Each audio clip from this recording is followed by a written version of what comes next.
మనకన్నా తక్కువ రేట్లకు ఇస్తామన్నారు. ఈరోజు చూస్తే కనీసం ఆ రోజు రాష్ట్ర ప్రభుత్వానికి కనీసం ఖజానాకు డబ్బులు వచ్చేటివి. ఈరోజు రాష్ట్ర ప్రభుత్వానికి రూపాయి కూడా డబ్బు ఆదాయం రాకపోగా ఇసుక రేట్లు చూస్తే డబల్. ఈరోజు మద్యం పరిస్థితి చూస్తే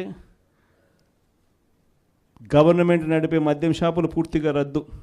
ప్రతి గ్రామంలోనూ వేలం వేసి బెల్ట్ షాపులు 2 లక్షలు 3 లక్షలు అని చెప్పి వేలం వేసి మరీ బెల్ట్ షాపులు నడుపుతూ ఉన్నారు. 6 నెలలు అయిపోయింది. ఇక మనం కూడా ప్రజల తరపున నిలబడాల్సిన సమయం వచ్చింది అని చెప్పి గట్టిగా కూడా మళ్ళీ చెయ్యి కలిపి పనిచేయాలి అని చెప్పి చెప్పడానికి మళ్ళీ మిమ్మల్ని అందరినీ కూడా ఇక్కడికి రమ్మని చెప్పడం జరిగింది. నా ప్రోగ్రాం సంక్రాంతి తర్వాత నా ప్రోగ్రాములు కూడా జిల్లాల్లో స్టార్ట్ అవుతుంది. నేను కూడా సంక్రాంతి అయిపోయిన తర్వాత జనవరి 3వ వారం నుంచి, జనవరి చివరిలోనో జనవరి 3వ వారం నుంచో నా ప్రోగ్రాములు కూడా జిల్లాల్లో స్టార్ట్ అవుతాయి. నేను కూడా ప్రతి జిల్లాలోనూ అక్కడే నిద్ర చేస్తా. ప్రతి బుధవారం ప్రతి గురువారం ఒక్కొక్క పార్లమెంట్లో 2 రోజులు 2 రాత్రులు అక్కడే పడుకుంటా. 3 రోజులు 3 నియోజకవర్గాలు, మరుసటి రోజు గురువారం మరో 4 నియోజకవర్గాలు కార్యకర్తలతోనే మమేకమయ్యే కార్యక్రమాలే చేస్తాం. ప్రోగ్రాం పేరు కూడా కార్యకర్తలతో జగనన్న పార్టీ బలోపేతానికి దిశ నిర్దేశం అనే ప్రోగ్రాంతోనే ఆ ప్రోగ్రాంలో కూడా అడుగులు ముందుకు వేస్తాం. ఆ ప్రోగ్రాం జనవరి 3వ వారంలో నా ప్రోగ్రాంలు స్టార్ట్ అయ్యేసరికి మీరేం చేయాలి అనే కార్యక్రమం కూడా చెప్పడానికి కూడా ఈరోజు మిమ్మల్ని అందరినీ కూడా ఇక్కడికి ఆహ్వానించడం జరిగింది. ఈరోజు శ్రీకాకుళం జిల్లాకు సంబంధించి జెడ్పీటీసీలను, ఎంపీపీలను, మున్సిపల్ చైర్పర్సన్లను అందరినీ కూడా ఇక్కడికి ఆహ్వానించడానికి, మీతో కాస్త టైం గడపడానికి ప్రధానమైన కారణం ఏమిటి అనేది కొద్ది గొప్ప మీ అందరికీ కూడా అవగాహన ఉంటుంది అనుకుంటా. ఈ ప్రభుత్వం వచ్చి ఇప్పటికి దాదాపుగా 6 నెలలు అయిపోయింది. మామూలుగా పాలన చేస్తే ప్రజల్లో వ్యతిరేకత కొద్ది గొప్ప ఈ మేరకు ఉంటుందా? కానీ ఫస్ట్ టైం ఇలాంటి ప్రభుత్వం చూస్తూ ఉన్నాం. 6 నెలలు గడవకముందే ప్రభుత్వంలో మీద వ్యతిరేకత ఈ స్థాయి నుంచి ఇక్కడ కనిపిస్తూ ఉంది. ఈ రోజుకి కూడా మన జెడ్పీటీసీలు కానీ, మన ఎంపీటీసీలు కానీ, మన సర్పంచులు కానీ, ఎవరైనా కూడా ఏ గ్రామంలో అయినా కూడా ఏ ఇంటికైనా కూడా గర్వంగా తలెత్తుకొని పోగలుగుతాం. కారణం ఏమిటి అని అంటే ఎన్నికలప్పుడు మా పార్టీ ఇవన్నీ చెప్పింది. తూచా తప్పకుండా ప్రతి ఇది కూడా చేసి చూపించిన ప్రభుత్వం మాది అని చెప్పి సగర్వంగా తలెత్తుకొని చెప్పుకునే పరిస్థితి ఏ ప్రభుత్వానికైనా ఉంది అని అంటే అది ఒక వైఎస్ఆర్సీపీ ప్రభుత్వమే అని చెప్పి కూడా గర్వంగా చెప్పగలుగుతాం.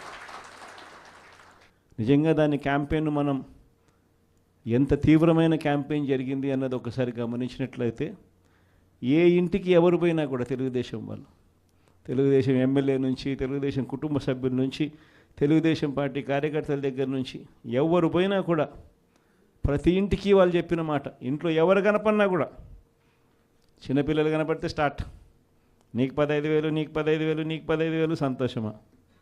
అంతకన్నా అంతకన్నా కొంచెం పెద్దోళ్ళు తల్లులు కనిపిస్తే చాలు, అమ్మలు కనిపిస్తే చాలు, నీకు 18,000, నీకు 18,000, నీకు 18,000, సంతోషమా?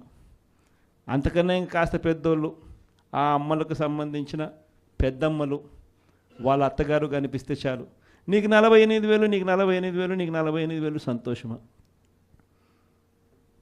20 ఏళ్ళ పిల్లోడు ఇంట్లో నుంచి బయటకు వస్తే చాలు, నీకు 36,000, నీకు 36,000, నీకు 36,000, సంతోషమా? ఇంట్లో నుంచి రైతు కండువా వేసుకొని బయటకు వస్తే చాలు, నీకు 20,000, నీకు 20,000, నీకు 20,000, సంతోషమా అనే మాటలు ఈ రోజుకి కూడా నా దగ్గరికి మన ఎమ్మెల్యేలు కూడా నా దగ్గరికి వచ్చి చెప్పారు. చాలామంది కూడా చెప్పినారు, అన్న ఈ రకంగా చెప్తా ఉన్నారన్న, మనమేమో కుటుంబం మొత్తానికి సహాయం మనం చేస్తూ ఉంటే వీళ్ళు ఇంట్లో ఉన్న ప్రతి ఒక్కరికి కూడా మేము చేస్తాము అని చెప్పి చెప్పడం మొదలు పెడతా ఉన్నారు.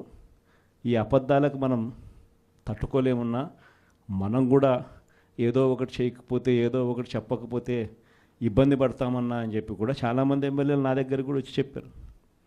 కానీ చెప్పినప్పటికి కూడా నేను చేయలేకపోయా. ఎందుకు చేయలేకపోయినాను అంటే ఈరోజుకి కూడా అంటారు చాలామంది ఎమ్మెల్యేలు నా దగ్గరికి వచ్చినప్పుడు కూడా, అన్న నీతో సమస్య ఉందన్న అంటారు. ఏం నా సమస్య అని చెప్పి నేను అడిగితే, అన్న నీతో ప్రాబ్లం నీలో అతి మంచితనము అతి నిజాయితీతనం ఈ రెండు నీతో ఉన్న సమస్యలు అన్నా అని చెప్పి కూడా అంటారు. వాస్తవమే, అతి నిజాయితీతనము అతి మంచితనము ఈ రెండు బహుశా నాకున్న ప్రాబ్లమ్సే కావచ్చేమో. కానీ మళ్ళీ రేపొద్దున మనం అధికారంలోకి వచ్చేసరికి మాత్రం మళ్ళీ అవే కారణాల వల్లే మళ్ళీ మనం రేపొద్దున అధికారంలోకి వస్తామన్న మాట కూడా అంతే వాస్తవం. ప్రైవేట్ స్కూళ్ళు గవర్నమెంట్ స్కూళ్ళల్లో పోటీ పడగలుగుతాయా, ఇది సాధ్యమేనా అని చెప్పి అనుకునే పరిస్థితి నుంచి ప్రతి 6వ తరగతి నుంచి ప్రతి క్లాస్ రూమ్లోనూ డిజిటల్ క్లాస్ రూములు తయారు చేసి ఇవన్నీ తీసుకొచ్చి మన హయాంలో గర్వంగా కూడా తలెత్తుకొని చెప్పగలుగుతాం. ప్రైవేట్ స్కూళ్ళు గవర్నమెంట్ స్కూళ్ళతో పోటీ పడే పరిస్థితి వచ్చింది అని అంటే అది ఒక్క వైఎస్ఆర్సీపీ హయాంలో మాత్రమే. వసతి దీవెన గాలికి ఎగిరిపోయింది. పిల్లలను ఈరోజు చదువుకునే దానికోసం ఇంజనీరింగ్ కాలేజీలో యాజమాన్యాలు మీరు ఫీజులు కట్టకపోతే మీరు చదువుకునేదానికి మేము ఒప్పుకోము, ఫీజులు తీసుకొని రండి అని చెప్పి పిల్లల్ని ఇంటికి పంపిస్తూ ఉన్న పరిస్థితులు ఈరోజు కనిపిస్తూ ఉన్నాయి. వైద్య రంగం పరిస్థితి కూడా అంతే దయనీయంగా ఉంది. ఆరోగ్యశ్రీ సేవలు మార్చి నుంచి ఇంతవరకు బిల్స్ లేవు. వ్యవసాయం పరిస్థితి అంతే. ఆర్బీకేలు స్థాపించి ఈ క్రాప్ పెట్టి ట్రాన్స్పరెంట్గా పారదర్శకంగా ఉచిత పంటల బీమా అమలు చేసి దళారీ వ్యవస్థ అనేది లేకోకుండా ఆర్బీకేల ద్వారానే పంటలు కొనుగోలు చేసి ప్రతి రైతుకు తోడుగా అండగా నిలబడే కార్యక్రమం మనం చేస్తే ఈరోజు ఏ రైతు ధాన్యం కొనుగోలులో ఏ రైతుకు కూడా కనీస మద్దతు ధర రాని పరిస్థితిలో ఈరోజు వ్యవసాయం చేస్తూ ఉన్న పరిస్థితులు ఈరోజు కనిపిస్తూ ఉన్నాయి.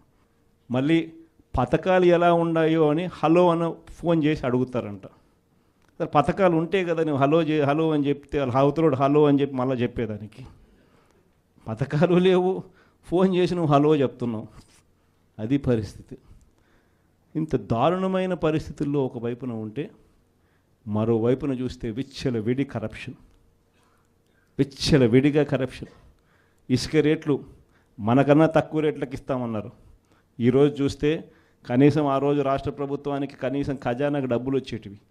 ఈరోజు రాష్ట్ర ప్రభుత్వానికి రూపాయి కూడా డబ్బు ఆదాయం రాకపోగా ఇసుక రేట్లు చూస్తే డబల్.